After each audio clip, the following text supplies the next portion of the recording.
बच्चों, आज हम राष्ट्रीय उपलब्धि सर्वेक्षण 2021 प्रैक्टिस पेपर सेकंड विषय गणित का पार्ट 5 देखेंगे। पार्ट 5 में हम क्वेश्चन नंबर 43 से देखेंगे।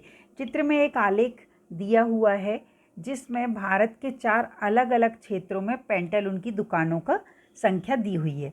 इस आलेख के अनुसार पेंटालून की दुकानों के बारे में कौन सा कथन सत्य है? आप देखे होंगे तो एक्स अक्ष पे संख्या दी है, वाई अक्ष पे भाग दिए हैं, भारत के भाग दिए हुए हैं। जैसे मैंने अलग अलग लिख के रखा हुआ है। देखो जो ऑप्शन नंबर ए है क्या कह रहा है, भारत में 40 से ज़्यादा दुकानें हैं। तो यदि अपन देखें तो इसमें उत्तर, दक्षिण, पूर्व और पश्चिम में संख्या दी है। उत्तर में 5, दक्षिण में 8, पूर्व में 2, पश्चिम में 11। सबको जोड़ेंगे तो ये 40 से भी कम आ रहा है। इसका मतलब ऑप्शन नंबर ए सही नहीं है। फिर ऑप्शन नंबर बी, दक्षिण में दुकानों की संख्या सबसे ज़्यादा है। दक्षिण में कितनी है? 8। ये तो बिल्कुल गलत है क्योंकि पश्चिम में ज़्यादा है।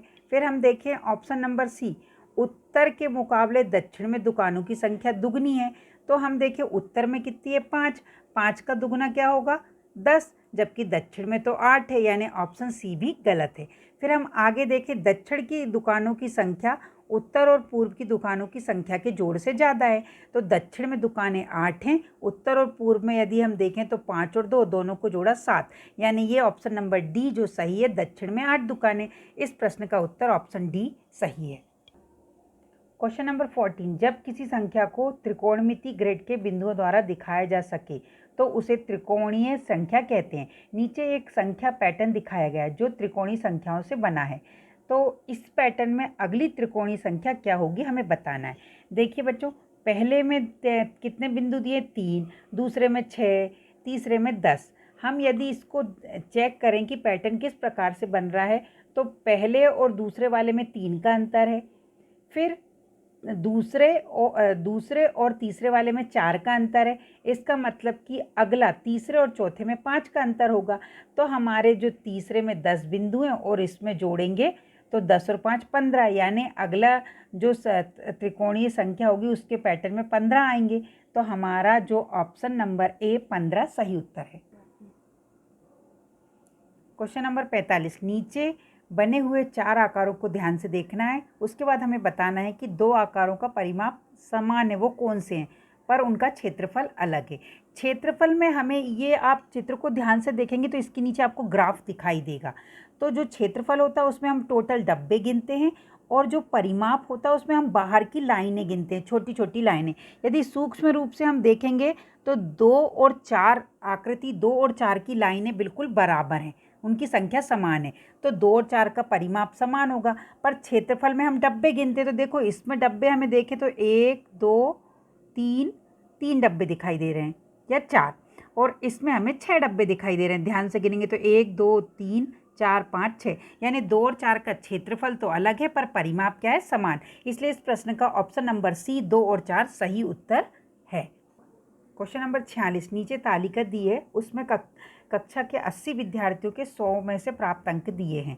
हमें बताना है एक विद्यार्थी यदि हम मन से उसे ले लें, यादृच्छा चुना जाए, तो इसकी क्या प्रायिकता होगी कि उसे 60 या उससे ज़्यादा अंक मिले। सबसे पहले तो प्रायिकता का सूत्र होता है P बराबर NE/NS। NS क्या होता है? टोटल। तो टोटल हमारे विद्यार्थी कितने हैं? 80। तो नीचे क्या आएगा आपका? NS में 80 आएगा। ठीक। फिर NE यानी हमें क्या चाहिए? हमें चाहिए कि जिस विद्यार्थी ने 60 या उससे ज़्यादा अंक प्राप्त किए। तो हम देखें 60 कहाँ कहाँ आ रहा है? 45 से 60 पर जो 60 की संख्या है वो हम अपर लिमिट में नहीं लेते, लोअर लिमिट में लेते हैं। तो 60 और 75 के बीच में और 75 से ज़्यादा, ये सब 60 में आएंगे। तो हम 16 और 4 को जोड़ें तो 20, यानी हमारा NE कितना है? 20 और NS कितना है? 80। इसका सही उत्तर है 20/80। ऑप्शन नंबर बी सही उत्तर है।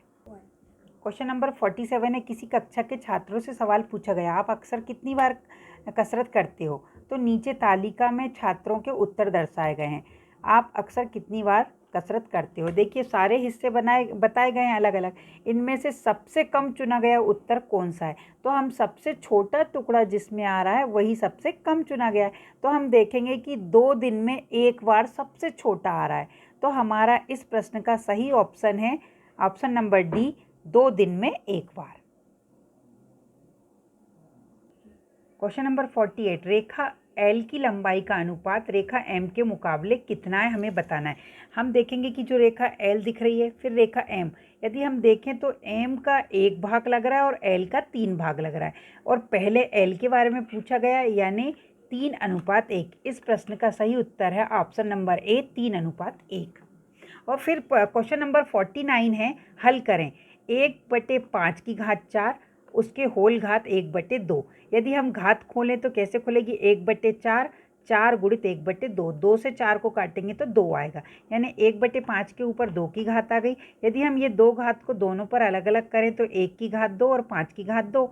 1 की घात 2 का मतलब 1 होता है, और 5 की घात 2 को जब हम ऊपर ले जाएंगे तो घात क्या होती है? संख्या ऊपर ले जाने पर माइनस में हो जाती है, यानी क्या हो जाएगा हमारा? 5 की घात -2। इस प्रश्न का सही उत्तर है ऑप्शन नंबर सी, 5 की घात -2। क्वेश्चन नंबर 50 है, नीचे दी गई आकृति में छायांकित हिस्से का क्षेत्रफल क्या होगा? ये जो एक आकृति दी है इसमें हमें ये छायांकित पहले का क्षेत्रफल बताना है। ये एक त्रिभुज बन रहा है और इस त्रिभुज की ऊंचाई ये वाली आ रही है जो 6 दी हुई है, और आधार ये 3 दिया हुआ है। तो त्रिभुज के क्षेत्रफल का सूत्र 1/2 आधार गुणित ऊंचाई।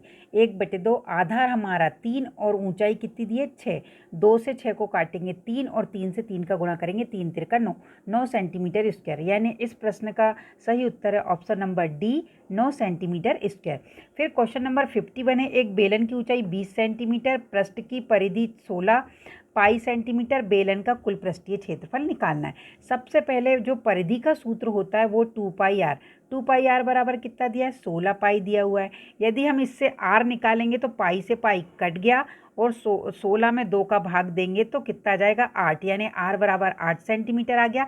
h हमारा 20 दिया हुआ है। हमें क्या निकालना है? इसका पृष्ठीय क्षेत्रफल। पृष्ठीय क्षेत्रफल का सूत्र होता है 2πr r प्लस h। जब पूरे मान रखेंगे और गुणा भाग करेंगे तो कितना आ जाएगा? 448 पाई, यानी सही ऑप्शन नंबर सी, 448 पाई वर्ग सेंटीमीटर सही है। क्वेश्चन नंबर 52, यदि एक गोले का पृष्ठीय क्षेत्रफल 36 पाई सेंटीमीटर है तो उसका आयतन क्या होगा? सबसे पहले तो हम देखें, पृष्ठीय क्षेत्रफल का सूत्र होता है 4πr²। 4πr² का मान कितना दिया है? 36 पाई। हम यदि पाई से पाई को कैंसिल कर दें तो यहाँ पर 36 बचेगा, ये 4 को बटे में ले आएँ, 36 से 4 को काटेंगे 9 आएगा, और यदि वर्ग हटाएंगे तो करनी चढ़ेगी, यानी r का मान 3 सेंटीमीटर जाएगा। हमें गोले का आयतन निकालना है। गोले के आयतन यानी v बराबर होता है 4/3 पाई r क्यूब। v बराबर 4/3 पाई का पाई, और r का मान 3 है। 3 को कितनी बार लिखना है? 3 बार।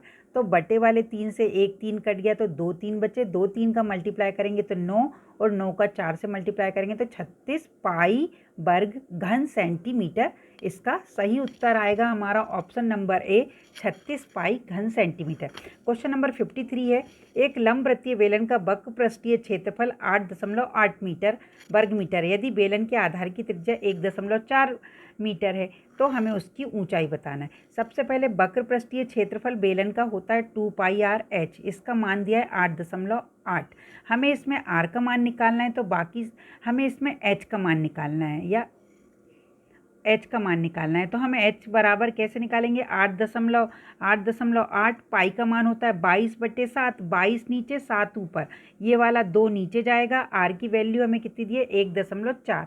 हम इसको काटेंगे तो देखो दशमलव से दशमलव कट जाएगी। 22 से 88 को काट लो, सारे इस काटेंगे तो हमारा उत्तर क्या बचेगा हमारे पास? 1 मीटर। यानी हमारा सही उत्तर आएगा option number B, 1 metre. Question number 54, किसी शंकु की ऊंचाई और त्रिज्या क्रमशः 3.5 सेंटीमीटर और 3 सेंटीमीटर है। हमें शंकु का आयतन बनाना है। सबसे पहले शंकु की ऊंचाई, तो ऊंचाई बराबर 3.5 और त्रिज्या बराबर 3 सेंटीमीटर दिया। शंकु का आयतन होता है 1/3 पाई r² h। सारे मान रखेंगे और जब हम इसको डिवाइड वगैरह करेंगे तो हमारे पास बचेगा आखिरी में 22 गुणित 0.5 गुणित 3। इन सबको मल्टीप्लाई करेंगे तो कितना आएगा हमारे पास? 33 घन सेंटीमीटर। इस प्रश्न का सही उत्तर है ऑप्शन ए, 33 घन सेंटीमीटर। फिर क्वेश्चन नंबर 55, एक वृत्ताकार चकती की त्रिज्या 14 सेंटीमीटर, मोटाई 2 सेंटीमीटर है, तो ऐसी 25 चकतियों को एक के ऊपर एक रखकर लंबवृत्तीय बेलन बनाया गया। इस प्रकार बने बेलन का वक्र पृष्ठीय क्षेत्रफल निकालना है। सबसे पहले तो जो एक चकती है वो भी बेलन ही है, उसका वक्र पृष्ठीय क्षेत्रफल बेलन के क्षेत्रफल के बराबर होगा। तो एक चकती का वक्र पृष्ठीय क्षेत्रफल 2πRh। इसमें सारे मान रखेंगे और हम काट कर गुणा करेंगे तो 176 आ जाएगा। ये एक चकती का आया। हमें कितने का निकालना है? 25 चकती का। तो 25 चकती के लिए हम एक चकती के क्षेत्रफल में 25 का गुणा कर देंगे तो हमारा उत्तर आएगा 4400 वर्ग सेंटीमीटर। यानी इस प्रश्न का सही उत्तर है सी, 4400 वर्ग सेंटीमीटर।